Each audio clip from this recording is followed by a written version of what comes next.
आज इस वीडियो के अंदर जो चीज़ हम सीखेंगे वो ये होंगी कि हम लोग मॉनिटरिंग स्क्रिप्ट्स जो है वो बनाना सीखेंगे। मॉनिटरिंग स्क्रिप्ट्स का बेसिक मकसद जो यहाँ पे होता है वो ये है कि जब कभी भी मिसाल के तौर पर अगर प्रोग्राम के अंदर किसी किस्म का एरर आ जाए तो बजाय आपको बताने के वो एक कोई स्पेशल कोड है वो एग्जीक्यूट हो जाए। जैसे मिसाल के तौर पर पैकेज जो है वो इंस्टॉल नहीं हुआ, तो मिसाल पैकेज या इंस्टॉल हुआ है, स्टार्ट करने में एरर आया, तो होगा क्या कि आप जो है एक ऐसा स्क्रिप्ट लिख देते हो उसी दौरान कि जब वो चेक करता हो ये एरर आ गया, तो वो जो है ना फिर से उस पैकेज को अनइंस्टॉल करता है, खुद उस पैकेज को इंस्टॉल करता है, खुद उसको स्टार्ट करता है। यानी आपको जो है ज़रूरत नहीं पड़ती खुद इंटरेक्ट करने की। अब हम लोगों ने मिसाल के तौर पे ये चीज़ बड़ी अच्छे से सीखी हुई थी कि पिछली वीडियोस के अंदर कि अगर मिसाल के तौर पर आप एक एरर जनरेट करते हैं, फिर आप उसको एको इस तरह करते हैं, तो आप देख सकते हो सॉरी एको डॉलर, ठीक है मैं ज़रा फिर गलती होगी। ये आपका जो कि कमांड जो था कोई एरर शो नहीं हुआ इसलिए आपको ज़ीरो आया, लेकिन जब मैं पिछला वाला रन करूँगा ये एरर आया, लेकिन जब मैं इसी को वापस रन करूँगा तो आपको एक नॉन ज़ीरो वैल्यू आई। अब इसी को जो है ना हम लोग अपनी मॉनिटरिंग के अंदर यूज़ करेंगे जब हम स्क्रिप्ट्स को मॉनिटर करेंगे, ठीक है। इसी तरह मैं एक और चीज़ आपको दिखाऊंगा। यहाँ पे हमारे पास सिस्टम CTL स्टेटस HTTPD का स्टेटस चेक कर लेते हैं जो कि मेरे पास रन कर रहा है। अब मैं एक्सपेक्ट करूँगा आप लोगों के पास जो है इंस्टॉल नहीं किया होगा, तो आपने बस करना है सिस्टम CTL, सॉरी ये डिपेंड करता है आप किस पे हैं।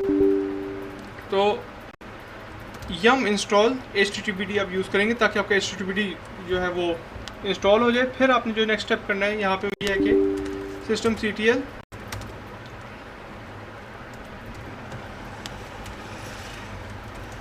स्टार्ट HTTPD, तो इस तरह आपका भी जो है ना रन कर जाएगा। हम वापस आ जाते हैं स्टेटस पे।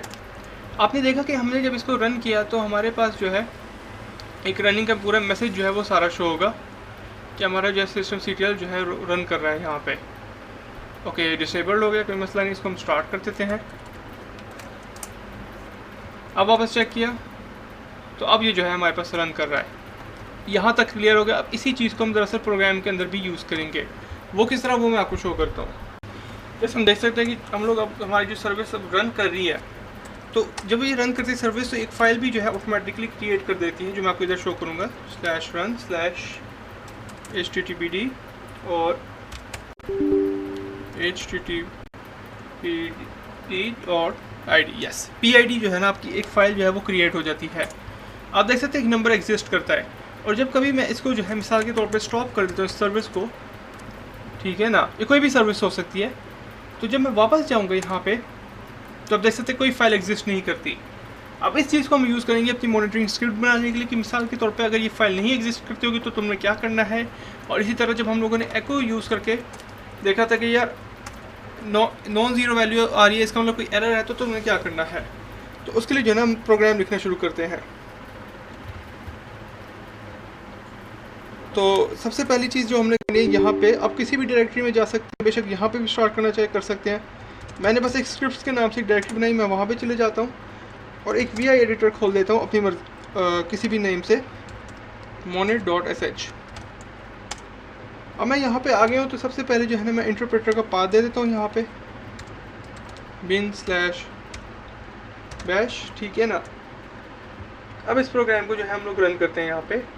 तो पहली चीज़ जो मैं यहाँ पे रखूँगा, यहाँ पे कुछ रीडेबल बनाने के लिए वो ये हैशेस को यूज़ करूँगा ताकि मुझे पता चलता है एक अलग पार्ट शुरू हुआ है। एक कमांड यूज़ करेंगे डेट, इसका ये सबसे बड़ा फ़ायदा होगा कि हमें पता चलेगा कि हमारी स्क्रिप्ट कब और किस वक्त चली थी। एक चीज़ ये होगी हमारे पास। फिर हम लोग वापस कर लेते हैं इसको एको। अब हम लोग सबसे पहले जो है ना यहाँ पे एक फ़ाइल की तरफ अंदर चले जाएंगे जो कि जैसा मैंने उसका पाथ आपको शो किया था, /run/httpd.pid।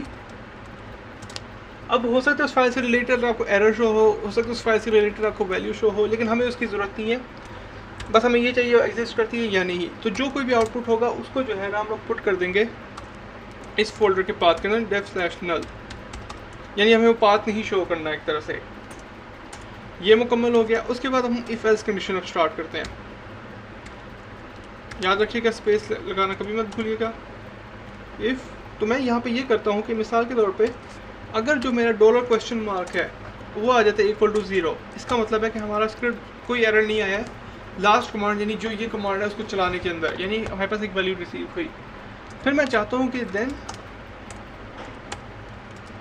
एको के HTTPD इज रनिंग फाइन, यानी कि वो चल रहा है, कोई इशू नहीं, ठीक है। और फिर हो सकता है कि मिसाल के तौर पर HTTPD रन ना कर रहा हो, फिर हम लोग एल्स कंडीशन यूज़ करेंगे और थोड़ी सी स्पेसेस के साथ। हाँ, एको HTTPD इज नॉट रनिंग, ठीक है ना। तो फिर ये साथ ही एक मैसेज हम लोग अपनी तरफ से जनरेट करवाएंगे कि अब हम लोग जो है सर्विस स्टार्ट करेंगे।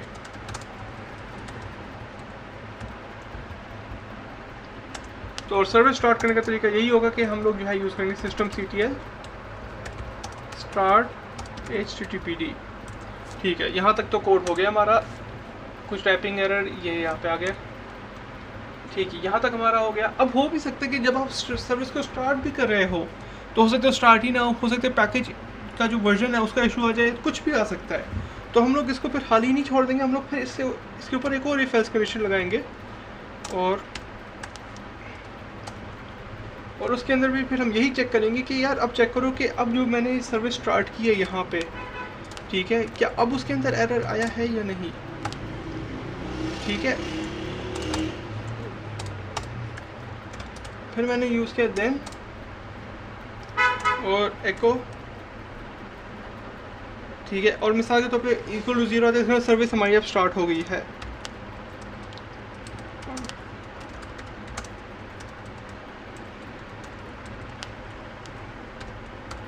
ठीक है, ये हो गया हमारे पास। और मान लीजिए कि नहीं स्टार्ट हुई सर्विस के एरर आ गया था उसके बाद, तो हमने बस ये भी मैसेज शो कर देंगे echo service failed please contact the admin, ठीक है। एक चीज़ यहाँ पे ये होगी हमारे पास, इसको अब हम कर लेते हैं क्लोज FI इसके अपने के साथ, ठीक है। एक FI हमने पहले से मेन के साथ लगाया हुआ है और मेरे हिसाब से अब तक जो है ओवरऑल प्रोग्राम सही है। कुछ सेपरेशन के लिए वैसे हम लोग खूबसूरती के लिए यहाँ पे, ताकि पता चल जाए कि स्क्रिप्ट हमारा जो है वो एंड हो गया है, ये भी नहीं, सॉरी, यस, ये एको और थोड़ा सा स्पेस एको। अब प्रोग्राम फिनिश करने से पहले यानी सेव एंड क्विट करने से पहले हम कुछ देख लेते, क्योंकि टाइपोग्राफिकल एरर ना हो, वो एरर्स बहुत ज़्यादा तंग करते हैं। मेरे हिसाब से ऑलमोस्ट तो कंप्लीट है, ठीक है। अब हम इसको सेव एंड क्विट कर लेते हैं।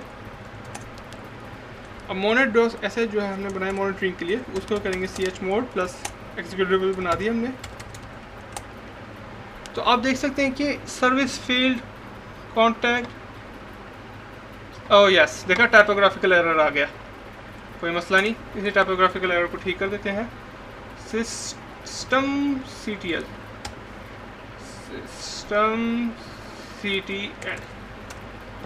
अब मेरे हिसाब से सही चलेगा यहाँ पे। सेव एंड क्विट, अब प्रोग्राम चलाया तो चूँकि जो था HTTP नहीं था, तो अब HTTP जो है उसको उसने स्टार्ट कर दिया और सर्विस सक्सेसफुली स्टार्ट हो गई।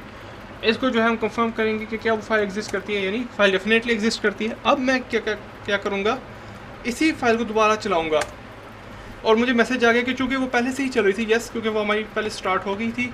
हमने देखा कि यार उसने उसका PID फाइल भी बना दिया, तो हम देख सकते हैं कि यहाँ पे जो है ना हमारा वो फाइन रनिंग कर रहा है।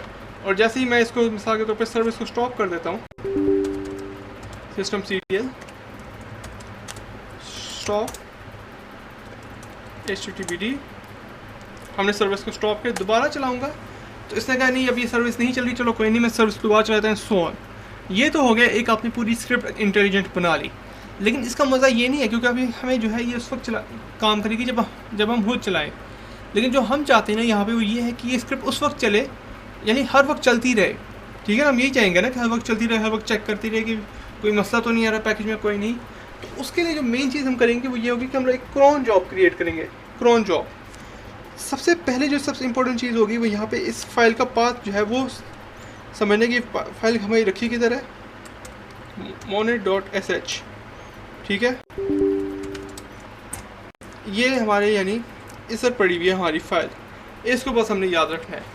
अब हम लोग जो यूज़ करेंगे वो होगी क्रॉन टैब। अब क्रॉन टैब का ये फ़ायदा होगा कि आपकी एक सर्विस जो है एक स्केड्यूल हो जाएगी कि जो जो प्रोसेस एग्जीक्यूट करने हैं। तो सबसे पहले हम लोग लिखेंगे, हमें अपनी फाइल का पाथ पता है, ठीक है, क्रॉन टैब /e, ये हमने कोड लिख लिया। अब यहाँ पे जो है ना मैं आपको चीज़ एक्सप्लेन करता हूँ कि कोड किस तरह काम करता है।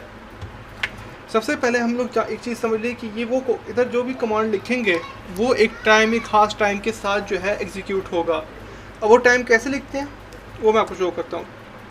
पहले हम लोग इंसर्ट मोड के अंदर गए। जो पहली चीज़ होती है वो होती है मिनट, ठीक है ना, यानी कितने मिनट पे, 7:30, 7:30, 7:45 इस तरह। नेक्स्ट चीज़ जो होती है वो होती है आवर्स, ठीक है, मिसाल के तौर 7:30 पे, 10:30 पे। फिर जो आ जाती है यहाँ पे वो आ जाती है day of the month, sorry date of the month, हर महीने की 31वीं 25वीं तारीख, ठीक है ना। फिर जो आपके पास आ जाता है वो है असल मंथ, जनवरी, फरवरी, ठीक है।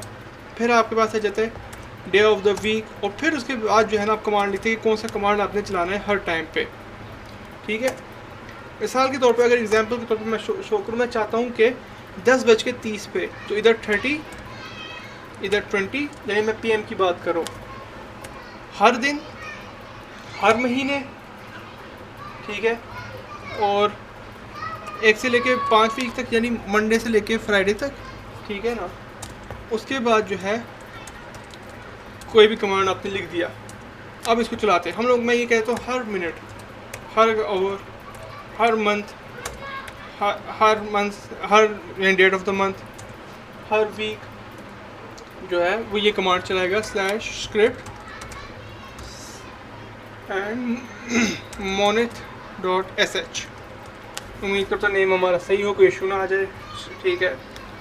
एंड मैं प्रेस कर देता हूँ इधर, ओहो, एंड ठीक है। फिर हम लोग, हमें आउटपुट नहीं चाहिए, बस हमें ये चाहिए कि फ़ाइल जो हमारी चलती रहे। तो हम लोग उसको /monet/httpd.log के अंदर स्टोर कर देंगे, ठीक है। बस आपने इतना सा कमांड लिखना होता है। अब इस फाइल की पाथ जो हमारे पास होगी मोनेट, मैं भाई नाम चेक कर रहा था ताकि इशू ना हो हमें, तो सेव एंड क्विट कर लिया, ठीक है। monet.sh ही था, तो यहाँ पे जो था ना हमने फाइल को सेव एंड क्विट कर लिया, ठीक है ना।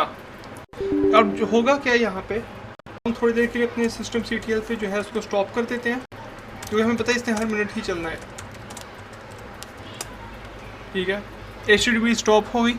फिर हमने बस नेक्स्ट मिनट 1-2 मिनट इंतज़ार करना है, तो ये फाइल जो है आपकी खुद बहुत ही चल पड़ेगी वहाँ पे, क्रॉन टैब जो हमने E पे लिखा हुआ है सारा। और आप देख सकते हैं जब मैंने इस फाइल को क्लोज किया था उसके बाद हमें ये मैसेज शो हुआ था इंस्टॉलिंग न्यू क्रॉन टैब, यानी एक तरह से टाइम पीरियड।